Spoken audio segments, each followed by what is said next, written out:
Welcome back to the Boundary Corner podcast. My name is Curtis Wilson. I'm Brian Siegler. How's it going, buddy? Hey, buddy. Doing good, man. How are you today? Oh, man, I can't complain. I've still been working out the back of the patio most of the week, so my back's not feeling the greatest, but it is what it is at this point. Got to get it done. Mr. Bob Vila over here, fans. He is putting some additional patio areas, and now you're going with a pergola? Is that what you said in the text earlier? Yes. So I got a pergola I put in over the fire pit. I got covering over where I've got all my smokers and grills and stuff, and then we've got another area that I'm digging out and putting some pea pebble down, and got a little cantilever umbrella we got going over that section. So it's gonna be pretty hooked up area back there, trying to do more outdoor entertaining and just in general staying outside more. So taking advantage of this time that I've got here where I can roll right from work into doing yard work, which I've got about a 45-minute to an hour excursion from work to home. So just trying to take advantage of that time, man. How's things going your way? I'm good. I'm thinking potentially in July, when it gets even deader than right now, maybe Brian's backyard secrets to doing it yourself. Yeah. Doing well, man. As I told you a couple weeks ago, I can't remember if I mentioned it on the pod, but we got a new fence installed in the backyard, which has been great for the dog, been great for the boys. There you go. Slowly rearranging, and I don't know. You posted some stuff on Facebook with your patio, didn't you? A couple things, yeah. A couple things out there, yeah. Huh. So my wife a couple days ago kind of says, I wonder if we can dig out a little place around here and put some stones maybe around. Asked our neighbor who's a landscape designer and had him look at it. I'm like, wait a second. I'm starting to put two and two together. Did Brian's post come across her Brian's doing it? Could Curtis do this? No, but we're doing great, man. Just grilled some burgers tonight. Tried to see the flyover, but it was a little too far southwest for us. We heard it a second, and my wife was like, "That's it, I think," and we didn't see it. But saw some videos. Some folks in the neighborhood went down to St. Mary's Hospital and saw it. That was pretty cool. Okay, yeah, my father-in-law had texted me about it earlier today. He's like, "Yeah, you got to check this out." I was like, "I'm gonna try to," but I don't think being over here east side of Richmond, it wasn't quite enough for us. But next time, yeah. Next time when things aren't as crazy, we can, get in the car and drive somewhere and see it. Pretty cool event. Again, seeing the video was pretty cool too, man. Yeah. All right, folks. Well, we got a few things we're going to go over today. But we got to start, unfortunately, with the bad news. It happened about, I guess it was a week ago now, maybe a little less than a week ago. Just under a week ago, yeah. We had Dematrius Davis decommits from Virginia Tech. Number one dual threat in the country, our highest rated recruit at the point in time, legitimate stud. The video shows it, all his highlights. And, the tea leaves kind of were there a little bit beforehand with the removal of the stuff on his Twitter account, which, some people were screaming alarm bells like that, and some people like me and you were kind of more like he's a 17-year-old kid. I think at 17 there were no explanation for. But it definitely hurts. Now he, Brian, you read it as I did. He did say, he still plans on taking his official at the Penn State game. Likely coming down maybe even a few times more on unofficial visits. So we're not out of the running, but anytime there's a decommit like this, it hurts your soul because you see what he does, what we do, and it's just it's the glove. It's like there would be no sort of learning curve. Yeah. And that's the big thing. I think he could really thrive under what Fuente and Cornelison are trying to do with the offense. So it hurts from that perspective. The bigger perspective to me is that it hurts us perception-wise at a point in time where we're trying to shape perception in a more positive light. And it deals us another one of those blows to, credibility from a recruiting perspective and things like that. So I think in that perspective, it hurts us more. I mean, I think on the field, I mean, he might have ended up after a redshirt year taking over the starting role. But in terms of us having quarterbacks ready to play, I mean, we're kind of set through 23, Yep. unless he was going to be stepping up sooner. So, there's not an immediate void created by his decommitment. But at the same time, you wanted someone of that caliber in the boat, signed, and ready to sit behind whoever it is for however long until he's ready to go. So that hurts. And like I said, the biggest place where it hurts with those, the national columns, the regional columns. Yep. Hurts with word of mouth with other recruits or with other pipelines we could be developing. And it especially hurts, in Texas where we've been trying to build a pipeline. And some of that was, tied, I think, to Dede in some ways and more or less in other ways. But it's going to be interesting to see if he does end up taking the official with Penn State, depending on obviously how 2020 looks as a season.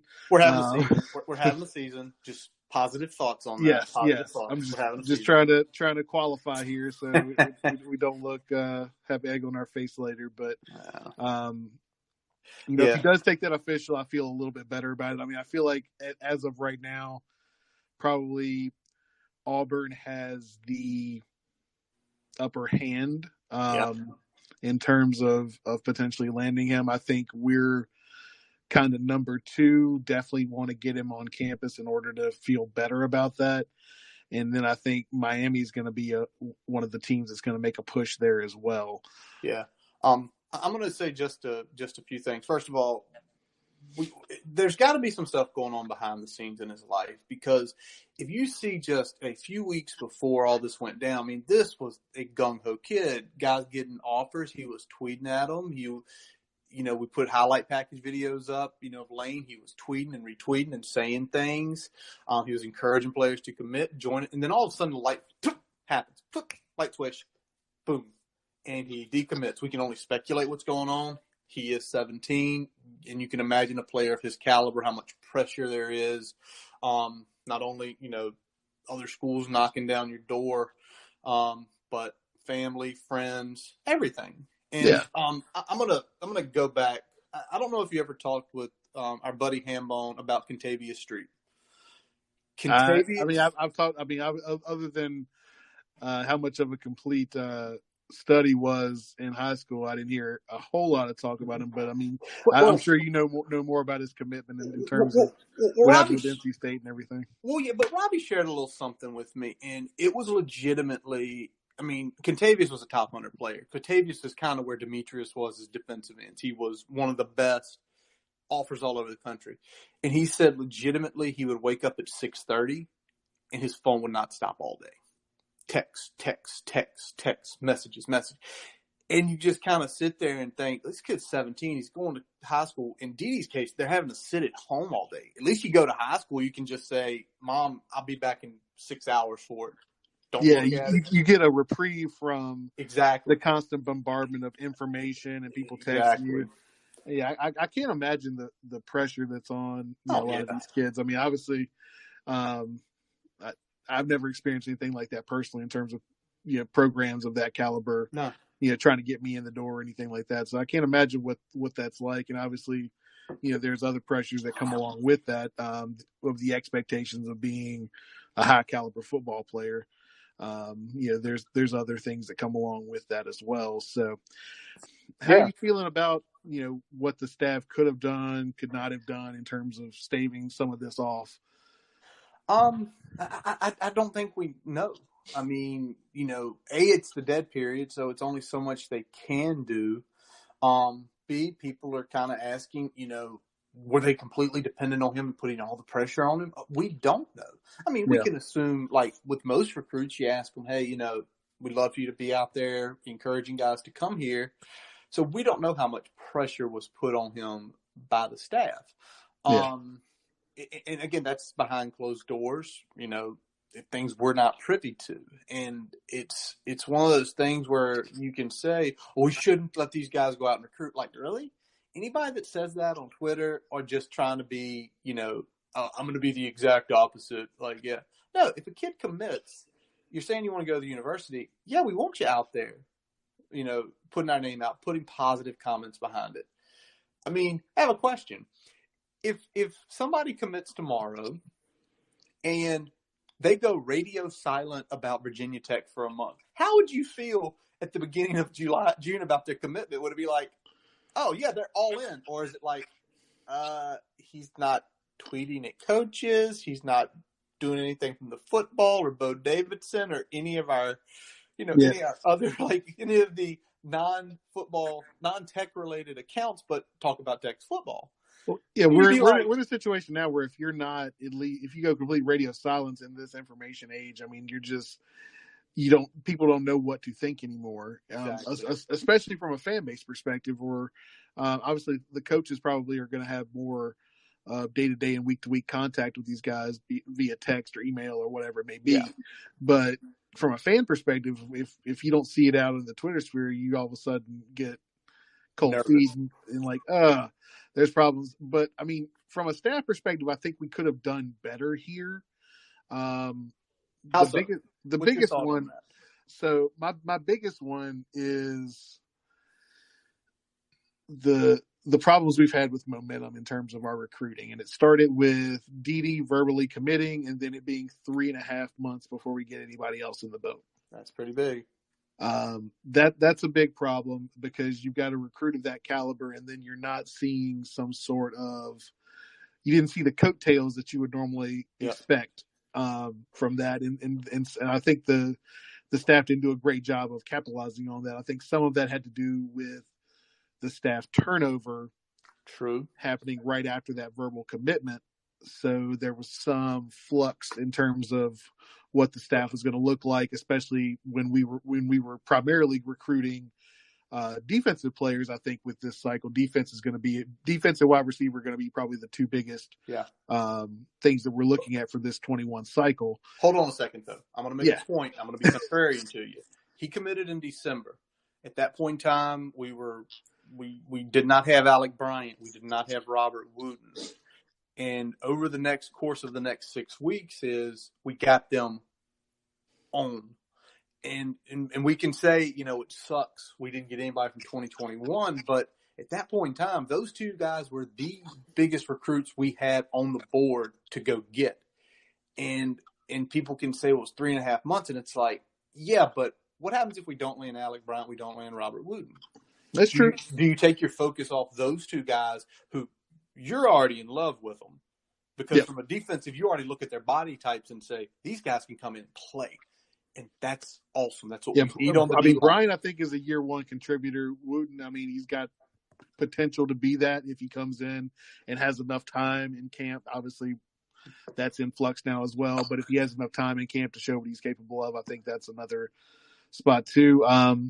But like I said, I still look at the momentum. Another part of the momentum that we're talking about is after we had that good run in the back half of March, not capitalizing in April during a dead period where these players are sitting at home and doing nothing. Once you get some radio silence out there and so you got a 3.5 month run of not much in terms of 2021 commitments. And then you got bam, 3 right back to back. And then all of a sudden radio silence. And now all of a sudden you've got UNC exploding on the scene. You've got Tennessee exploding on the scene. You've got UVA doing what they do in terms of volume that they've gotten in the last month and a half. Yeah. And you see us kind of, hit a little bit of a roadblock there. Yep.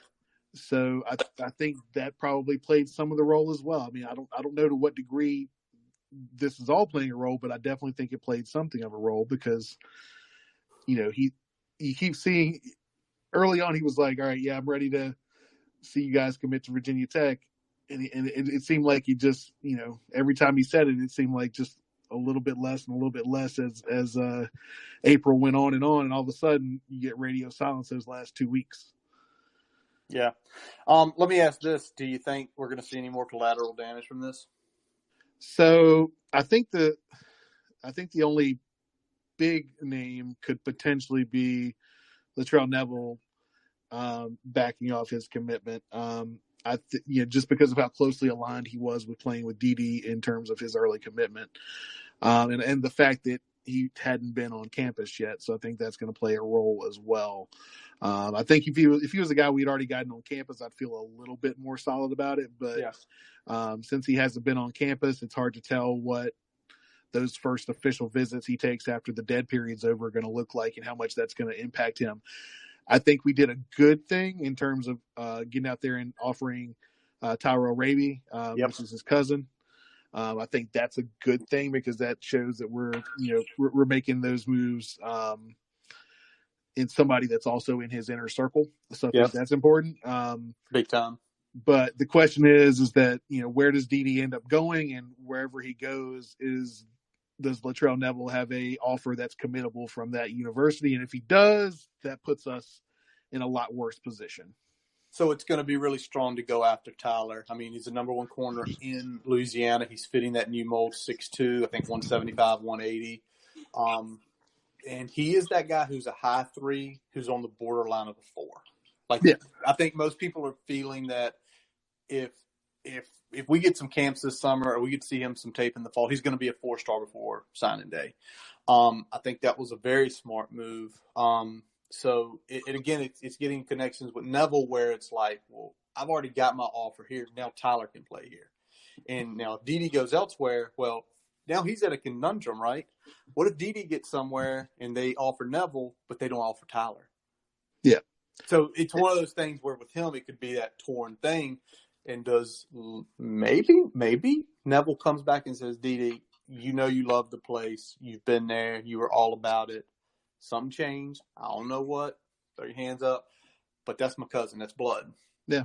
And I mean, some of this could be just the fact that, he committed early and he was super early. He was, in the boat, but he's trying to get people to sign on, and he sees everybody else kind of getting all this, star treatment. And I mean, once you're in the boat, yes, you still get that, love, but I think, you don't have, not everybody's degree of people. You don't have multiple fan bases fawning over you like you do when you're still uncommitted there. So that may have been something to it. Obviously, these are 17, 18-year-olds. It's really hard to say what's going through their mind in terms of 100% making those choices. But I mean, this is Virginia Tech recruiting. This is nothing new. It's not. And I mean, me and you were kind of talking about some things we could talk about. I mean, this isn't like something where we were a top 10 juggernaut for 10 years in recruiting and then it fell off. I mean, I went back and looked up the last really since 2004, since we joined the ACC cycles. I mean, you ready for the numbers? I mean, throw them down at me, buddy. So starting in 2004 recruiting class and going down, 04, 34, 05, 20, 06, 31, 07, 26, 08, 18, 09, 25, 2010, 28, 2011, 35, 2012, 21, 2013, 21, 2014, 28, 2015, 29, the transition year 16, 42, 17, 26, 18, 24, 19, 26, and 2020, the miserable 74. Brian, did we crack the top 15 since we've joined the ACC? We have not.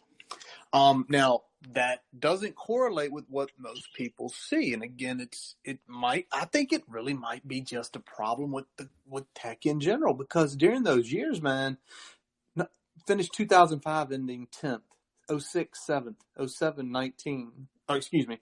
So 04 we ended 10th, 06 7th, or 05 7, 06 19, 07 9, 08 15, and then like 10 16. You see those numbers, you would think, why aren't they getting top 15 or top or in the teens consistently. And it's one of those things that I know a lot of people have always said, well, it's our brand. We're blue collar. We find the diamonds in the rough. You know, it's one of those things where, you know, we're a top 10 team consistently in the 2000s, and our average was 23 in recruiting. Yeah. You know, and I mean, if you go back to 95, we're talking about recruiting classes averaging probably right around 30. Yeah. On the whole, maybe 32. So somewhere between 30 and 35 is our average recruiting class in the so-called glory days of the program. And they were. I mean, I'll argue anybody that sort of run where we were significantly finishing in the top 20 every single year, in the top 10 multiple times, in the top 5 a couple times. And most of the time what you see is there's bumps. You consistently get that good, you know, well, they're going to be able to walk in and that, you know, that mid 4-star who's in, you know, in South Carolina. Well, at that point in time, Clemson wasn't doing that good. South Carolina was nothing to brag about. Georgia's okay. Tennessee's pretty good, but they can walk in, they can get him. Didn't get him. I'm like, why not? So it's, again, I'll say the word again, it's a stigma with the program of the way we recruit. Can it change? Yes. But right now it's not. And, you know, it seems like it's continually lingering even after after a younger head coach. And I know his ties aren't regionally there, but a younger head coach, a younger staff. You know, what does Tech need to do? Do you think it's a branding or messaging problem, or do you think it's just the attractability of playing at Virginia Tech isn't glamorous? Well, here's the thing. I think it's the second part. I don't think it's a branding, because by all means, if it was a true branding issue, I think we would have seen those first few years under Fuente, they wouldn't have been as good. They would have been more in the 40 to 50 range, where they were not. They were about where Frank was. I mean, honestly, if you say, well, he doesn't know how to recruit, and it's like, the numbers don't bear the difference there, guys. You're telling yourself a lie about the former staff and the former way things were done. So I think it's just the brand. I think we are in Blacksburg, Virginia, which is, to me, the perfect college town. Small, quiet, great place to get your education. Everything's connected. But that doesn't float the boat for every recruit. That would be my thought. Okay. So, you know, let's take a look at that a little bit further.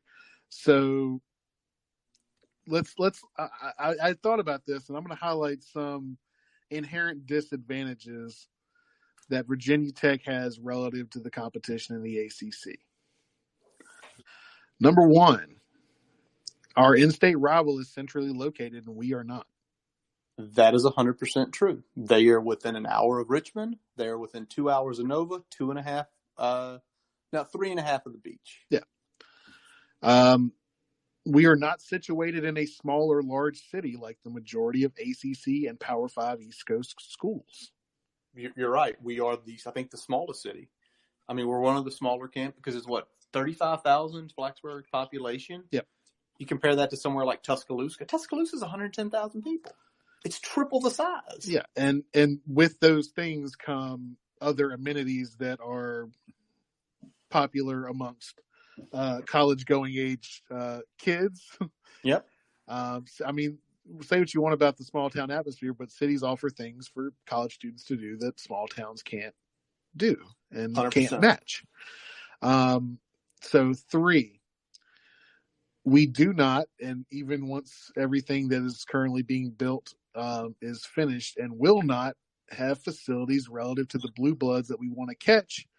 And most of them, we're not even matching some of the second tier schools we generally think that we're better than. The Beamer Barn is about the only thing that we got ahead of those second tier programs on, but we were still several years behind blue bloods even on that. Yep. But what's going up now is like 2 or 3 years behind most of these second tier programs. They've had something like that, or at least partially like that. Very that's true. Been on campus for 2 to 3 years now. Absolutely. And all the blue blood programs have had them for several years, and Florida's taking it a step further with what they're building right now. They're essentially building an all-inclusive luxury resort for 18-year-old kids. Yep. And good for them. The final thing is that our expectations, that holds us back. We expect to compete on the field like a top 15 program. We expect to recruit like a top 25 program. So our expectations are higher than what we can theoretically recruit, but we fund the program like a top 50 program. I can't argue with those points. It's absolutely true. And, I'm going to say this, and some people might say it's wrong. When Justin Fuente was hired, I think Whit Babcock understood this. I think Whit Babcock knew he needed a more coach than recruiter. Because even if you took the best recruiters in the country, line them up, I think it would be hard for even them above table, yep. Say that again, above table, to get kids to come. No Hugh Freeze situation here. No Hugh Freeze situation. Yeah, but do you want that as a fan? You don't. You don't. Exactly. That's what I'm saying. You don't want that guy. You don't want that scum running a program like that. But yeah. So I think what maybe fans have got to realize is he didn't hire the recruiter. He hired a guy that knew how to coach football. And people can jump up and down and say, "Oh, he just did it at Memphis." Memphis has been good 2 times in the entire lifeblood of that program. One was D'Angelo Williams in the early 2000s, and one was like in the 1960s. And he literally coached that group of players up. Hey, guess what they did to Hugh Freeze's paid-off team? Remember that? Yep. He beat them. Yep.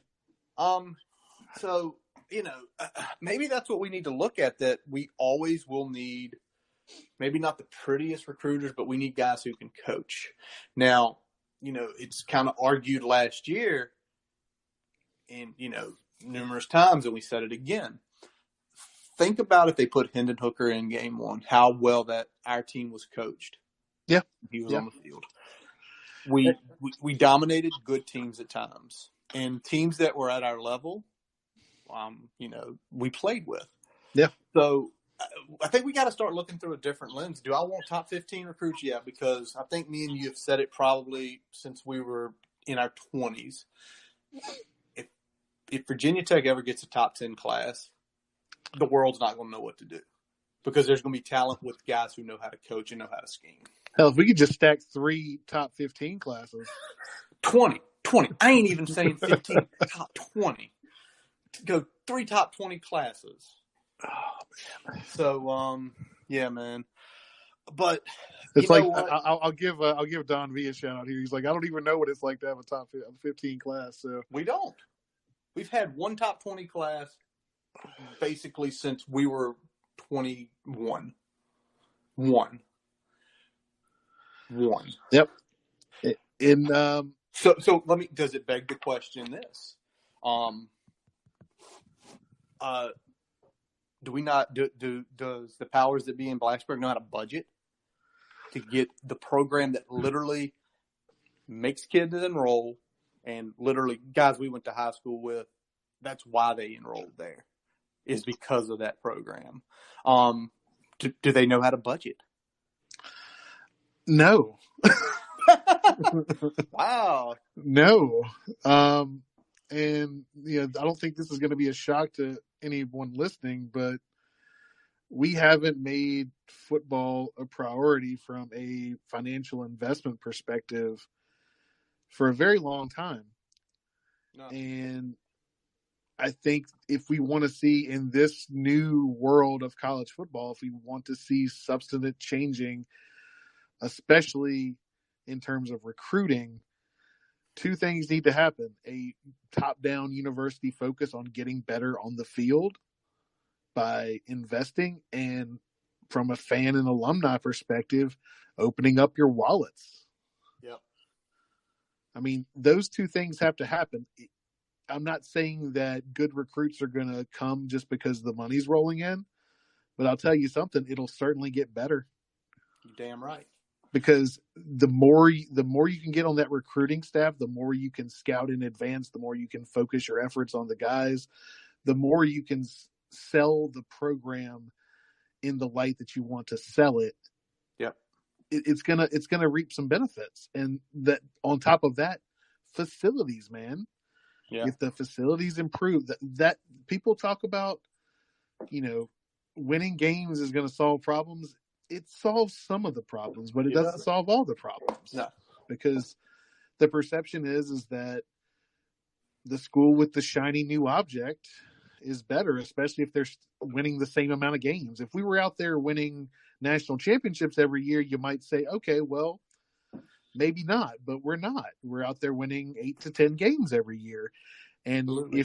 if a kid can win 8 to 10 games in Blacksburg or win 8 to 10 games in Gainesville with their damn pool and cabana outside their indoor facility, where do you think they're going? They're going to Gainesville. And you make the point of it, Brian. And you shot me this earlier today, and then I then did math, which I don't know why I'm doing math. Math is fun. Math is fun. But you shot me a thing today, and basically you said this, and some angry emojis behind it. The total football budget is 68% of the athletic budget at Virginia Tech. 68%. That's, first of all, that's probably like most programs, but I want to question it, Brian, because I did the math. Okay. Football only gets 53% of that. They get a little over half of the pie that they're bringing in. That's bullshit. Yep. That's bullshit. If anything, they should at least be getting 65%. That's my opinion. They should at least be getting 65% of what they bring in. And somebody's like, well, that's only like $2 or $3 million. You know what you can do with $2 or $3 million? You can put an extra 10 guys on the recruiting staff to be scouting the videos, to be making the contacts, just like all these big boy programs have. Not just big boy programs, UVA. Yeah. Your second tier program. I mean, could you imagine that saying every year, and you were going a lot of it, to give the football program an extra $3 million a year, what could be done? Not only inside the operational stuff, but we talked about it a little earlier today. What else could we get with that $3 million? I mean, you could get a lot of good things with $3 million, man. You could get. I mean, you could probably start an investment on some new facilities, some new upgrades to Lane Stadium, for example. At least get Wi-Fi in that bad boy. That's the running joke amongst fans. Like, I don't got Wi-Fi in here. I mean, so we're talking about game day improvements. So, I mean, with that extra money, you could at least improve the fan experience on game day. True. I think improving fan experience would improve the willingness of them to also open their wallets. Yep. Both in increased ticket prices, increased parking fees, or just, contributions to Hokie Club. So, all of these things play off of each other. Nothing is happening in a vacuum here. And I feel like that's the way a lot of people look at these things, is that, oh, well, if you get a new coach, recruiting will get better. No. A lot of things have to happen for recruiting to get better at Virginia Tech, and it's not just coaching.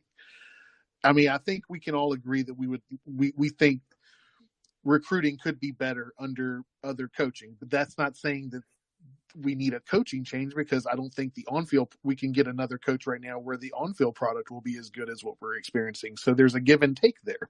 Yep.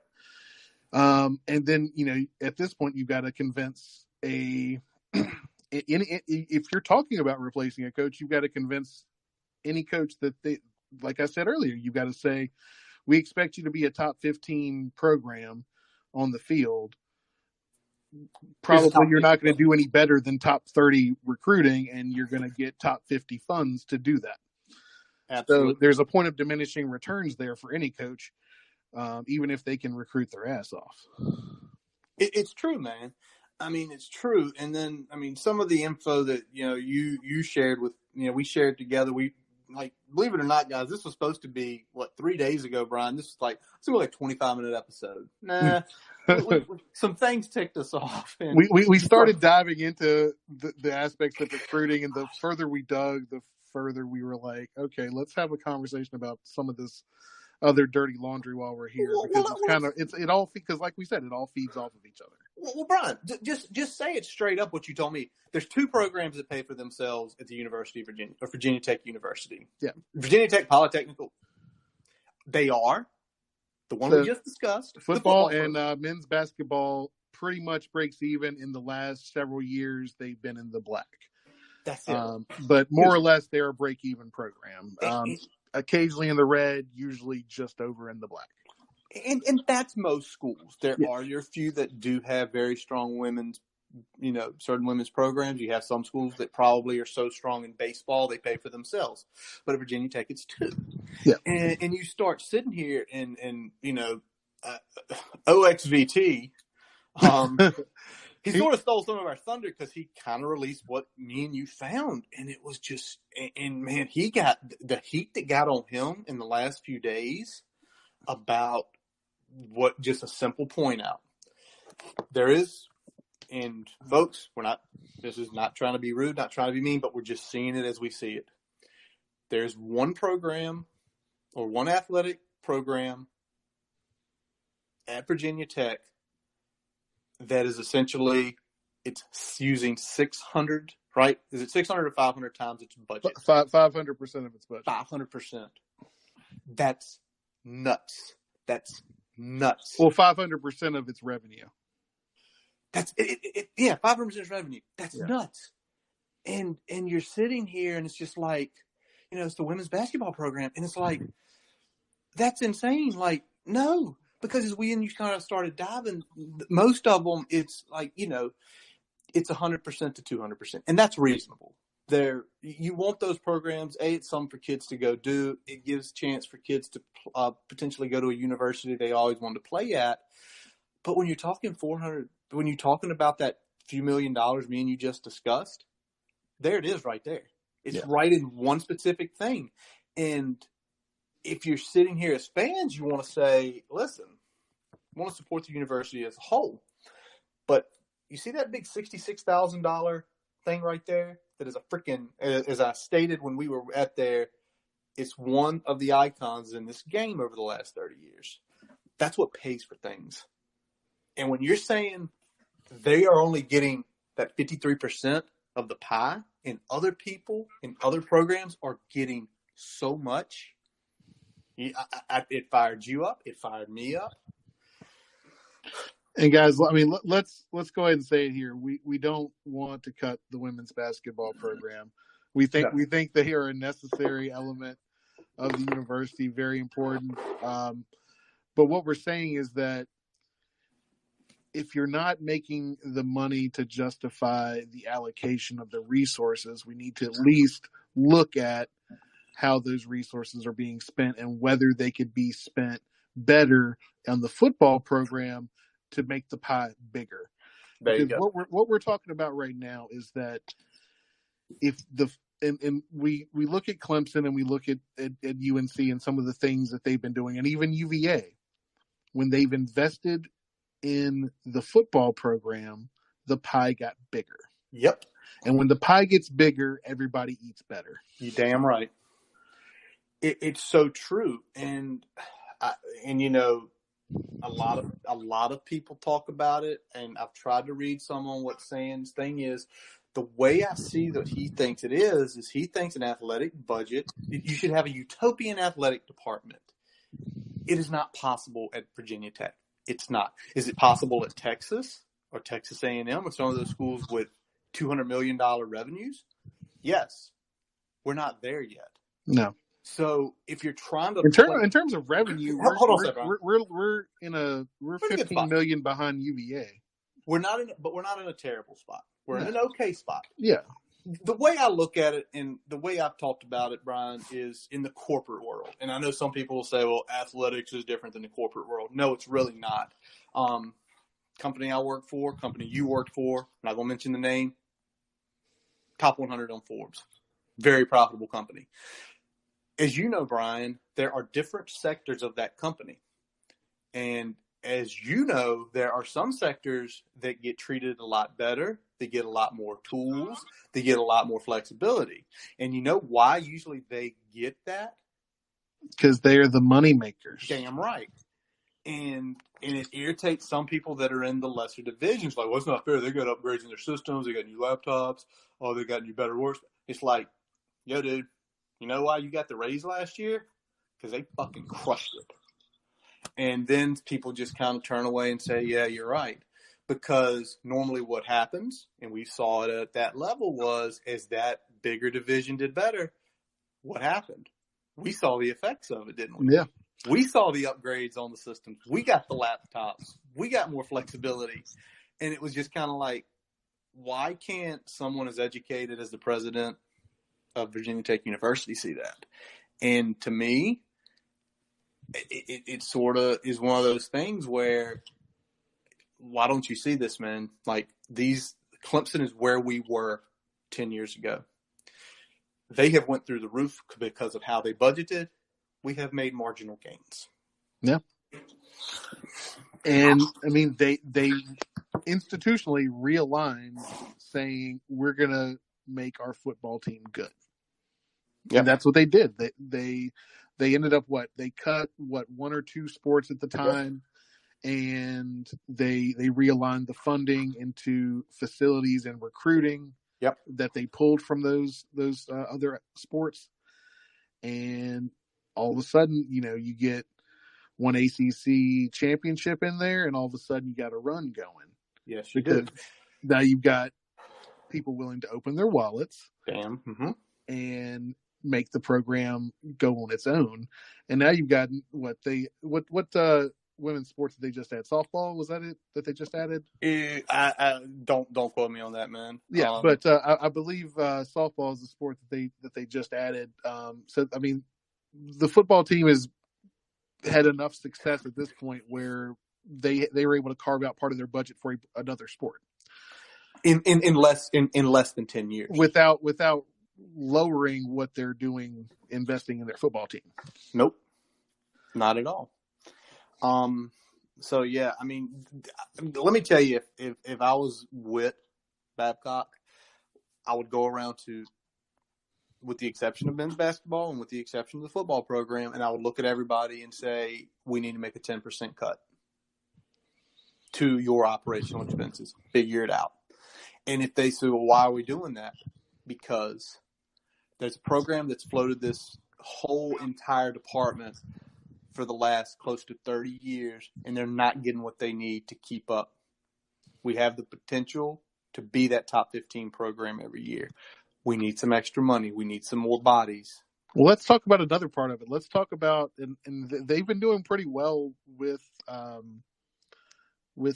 enrollment, but you saw the enrollment boom after 1999. I mean, yes, you did. If enrollment's going up, that's more student activity fees that are contributing to some of these extracurricular sports as well. So again, I'm going to mix metaphors here.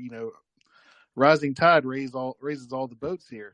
Yes, sir, it does. So let's try to focus on what we can do to get those funds in, and take a smaller percentage of the pie, but let's make the pie bigger. So probably in about 4 to 5 years, you're probably at least back at your current operating budget, if not higher. But to that point too, Brian, again, you're talking about raises all tides. If you start seeing the football program do what it did in those early 90s and have that upward trajectory, well, you talk about all these other sports. You know what? They know that's a good football program. They're in the ACC. Hey, they got a good softball program. I'll go play there. Yeah. So what you're doing is, by supporting the football program, you're actually making other sports able to recruit better. It's not hard to figure that out. No. So I've got something in front of me that I know we've thrown back and forth, and I've already mentioned a little bit here, but it's the operating revenues and expenditures compared between Virginia Tech and UVA. Oh yeah. I glanced at it, and I know you looked at it harder. I don't like what I see, but you go ahead and break the bear of bad news to folks. Okay. So we eat their lunch in two categories: football ticket sales and guarantees, and media rights. We are $11 million ahead of them in football ticket sales and guarantees, and we are $7.5 million ahead of them in media rights.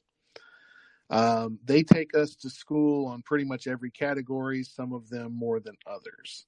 The two biggest areas that we fall behind on, where we're not really even in a comparable area, is contributions, which we're $8 million behind them, and then the value of athletics dedicated endowments.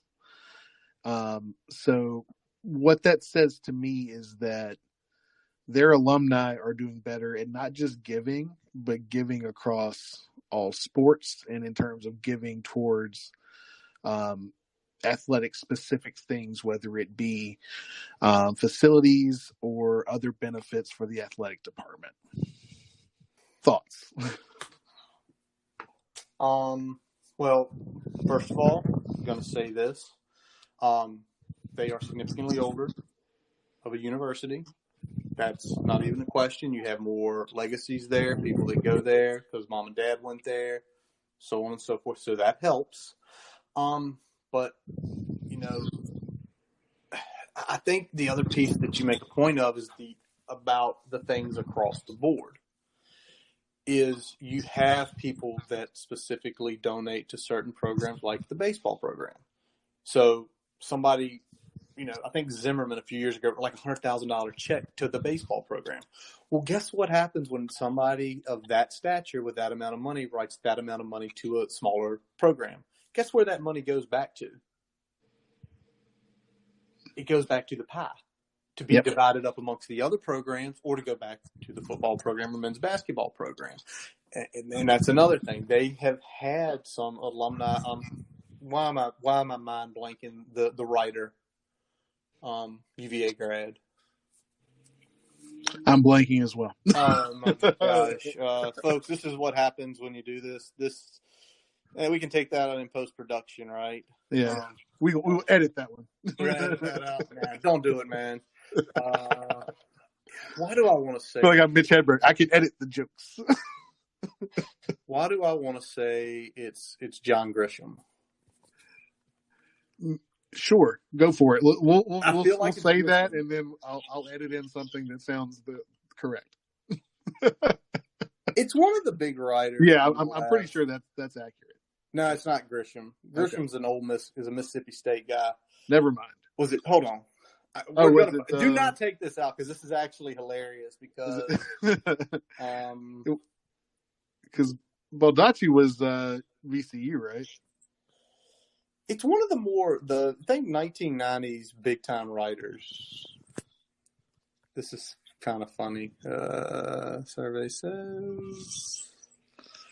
So you get your computer up and start searching this. Dadgummit. Okay, it was Baldacci. He actually went to VCU and UVA. Okay, so David Baldacci. So it was. He's a guy who's made so much money, and he loved the sports program. And guess what he did? He stroked a bunch of big checks. So, and that helps. I mean, there's no two ways about it. That is always going to help. Now, what I think that the athletic department needs to do is realize that the Virginia Tech, 250,000 living graduates. Me and you aren't one of them. But I mean, you just do the raw numbers. If 250,000 people gave $1 million or gave $100, it's $25 million. That's not a lot of money. That's not even saying, we don't need people giving, thousands of dollars. If you had every 11 alumni give $100, and I know that's a utopian statement. So call me out on that if you want. But I'm not going to call you out on it because, even if, we're talking about the drive for 25 and things like that. I mean, everyone can afford $25 out of their budget over the course of a year. I mean, it's, 4 or 5 cups of coffee from Starbucks, and you've, contributed a quarter of what Curtis was just talking about. Yep. Yep. So, and I mean, I know there are people that are strapped for cash in living in poverty, but I don't think that's more than a very small percentage of alumni and fans. We're not talking about 20% of Virginia Tech fans are living in poverty or anything like that. So what that says is, if you're the athletic department, again, it's got to be a mindset to change. And to your point, how it's operating from the top down. Because if you really went hard after it that way and you created those resources, you created those teams, it probably could pick up quicker. So, yeah. I've read things that Sands has written about football, and I don't know what he expects some sort of proverbial bubble to burst in terms of media rights in football in the next 5 to 10 years that I just don't see happening.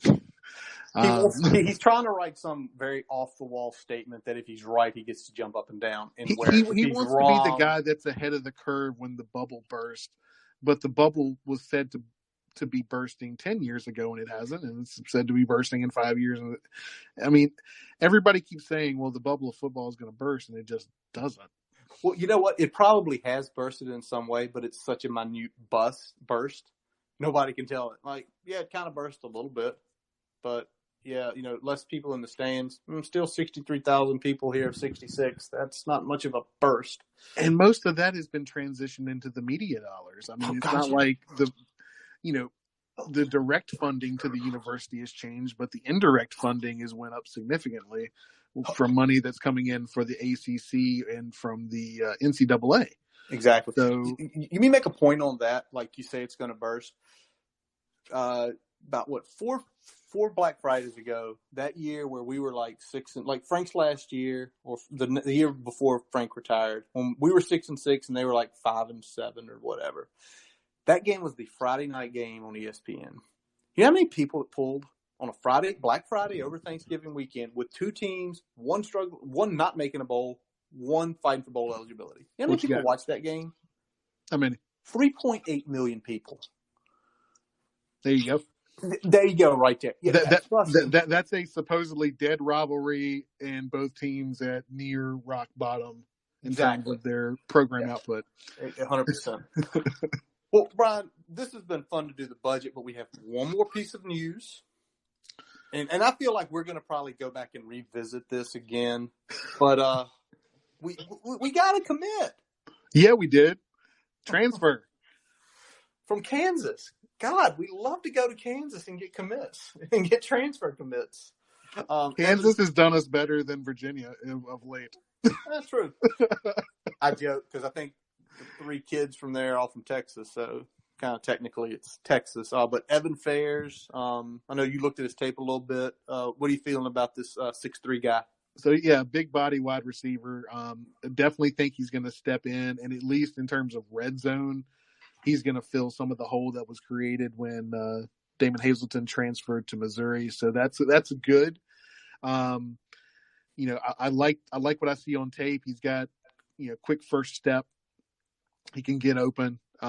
He's had some injuries, so that's obviously a concern to look at.